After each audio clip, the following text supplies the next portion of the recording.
পশ্চিমবঙ্গে বিজেপি পয়লা থেকে 10ই মার্চ পরিবর্তন যাত্রা শুরু করতে চলেছে। বিধানসভা নির্বাচনের আগে এভাবেই হাই ভোল্টেজ জনসংযোগের অভিযান করছে গেরুয়া শিবির। শুক্রবার 27 ফেব্রুয়ারি এ নিয়ে সাংবাদিক সম্মেলন অনুষ্ঠিত হয় বিজেপির রাজ্য অফিসে। গেরুয়া শিবিরের অন্দরের খবর, পশ্চিমবঙ্গের 9টি আলাদা আলাদা জায়গা থেকে এই যাত্রা পরিচালিত হবে, যা 230টির বেশি বিধানসভা কেন্দ্রকে স্পর্শ করবে। এই আবহে 64টি বড় জনসভারও পরিকল্পনা করেছে বিজেপি। এছাড়া 280টির বেশি ছোট জনসভা হবে। 5000 কিলোমিটার জুড়ে হবে এই যাত্রা। বিজেপির তরফ থেকে জানা যাচ্ছে 1 কোটিরও বেশি মানুষের সঙ্গে সরাসরি যোগাযোগ করা হবে এই যাত্রার মাধ্যমে। এই বিশাল আয়োজনই বলে দিচ্ছে পরিবর্তন যাত্রা কোনো সাধারণ রাজনৈতিক কর্মসূচি নয়, বরং এটি সরাসরি মাঠে নেমে মসনদ দখলের এক হাই ভোল্টেজ অভিযান।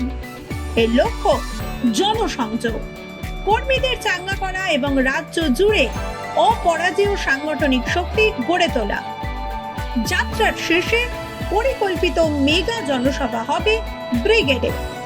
সেখানে হাজির থাকার কথা রয়েছে দেশের প্রধানমন্ত্রী নরেন্দ্র মোদী। অনেকেই বলছেন পরিবর্তন অনিবার্য করবে পরিবর্তন যাত্রা।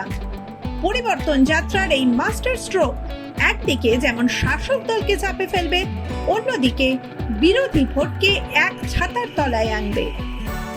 পরিবর্তন যাত্রার এই 10 দিনে পশ্চিমবঙ্গের সমস্ত সংবাদ মাধ্যমের নজর বিজেপির দিকে থাকবে, যা গেরুয়া শিবিরকে বাংলার ঘরে ঘরে পৌঁছে দেবে টিভির পর্দার মাধ্যমে।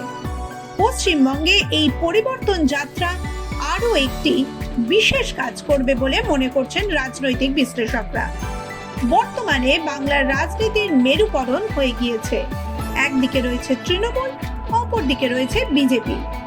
এই পরিবর্তন যাত্রার মাধ্যমে তৃণমূল বিরোধী ভোট এক কাট্টা হবে এবং বিজেপির দিকে আসবে বলে মনে করা হচ্ছে।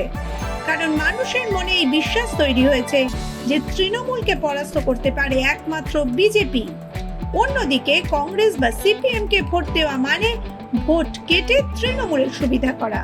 তাই বিরোধী ভোট এই পরিবর্তন যাত্রার মাধ্যমে আসবে বলেই মনে করছেন অনেকে। রাজনৈতিক পট পরিবর্তনে বিজেপির উল্লেখযোগ্য পরিবর্তন যাত্রাগুলি একবার জেনে নেই। রাম জন্মভূমি আন্দোলন 1990-এর দশকের শুরুতে বিজেপির রাজনীতিতে বড় পরিবর্তন আনে।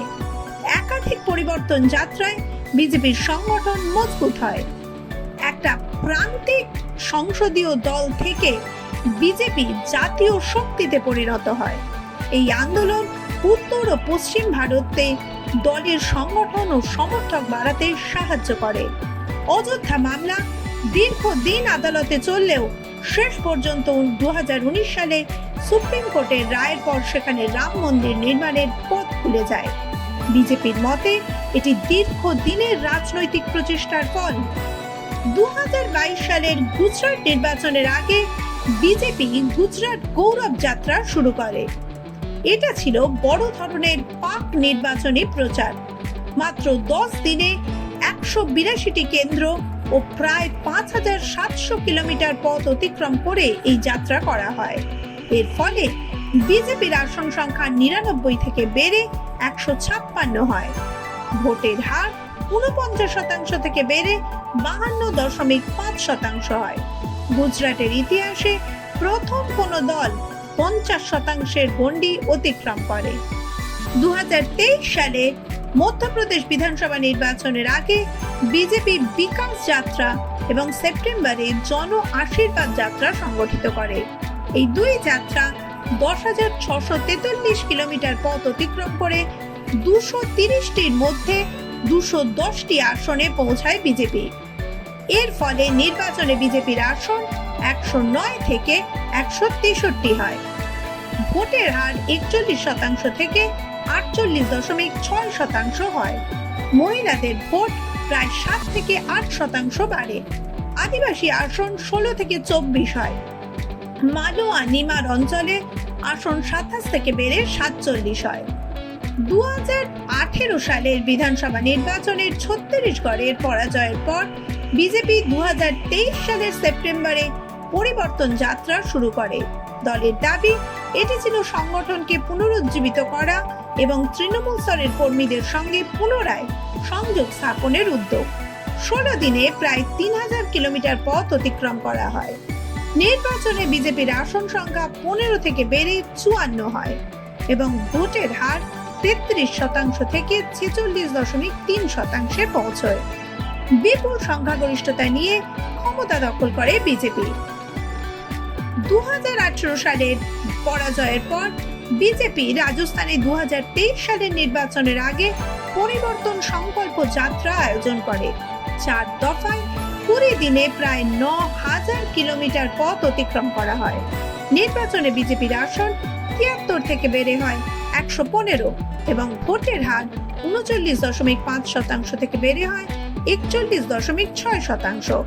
ক্ষমতায় আসে বিজেপি। 2026 বিধানসভা নির্বাচনের আগে বিজেপির এই পরিবর্তন যাত্রা কেবল একটি রাজনৈতিক কর্মসূচি নয়, বরং বাংলা দখলের চূড়ান্ত রণকৌশল।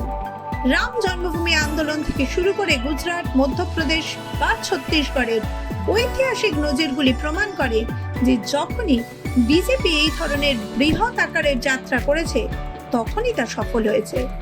অতীতের রেকর্ড বলছে বিজেপির এই যাত্রাই বদলে দিয়েছে বিভিন্ন রাজ্যের ভাগ্য।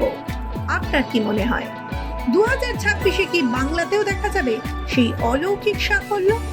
কমেন্ট বক্সে আপনার মতামত জানান এবং এই পোস্টটি শেয়ার করে অন্যদেরও অংশগ্রহণের সুযোগ দিন। মাধ্যম ব্যুরো রিপোর্ট।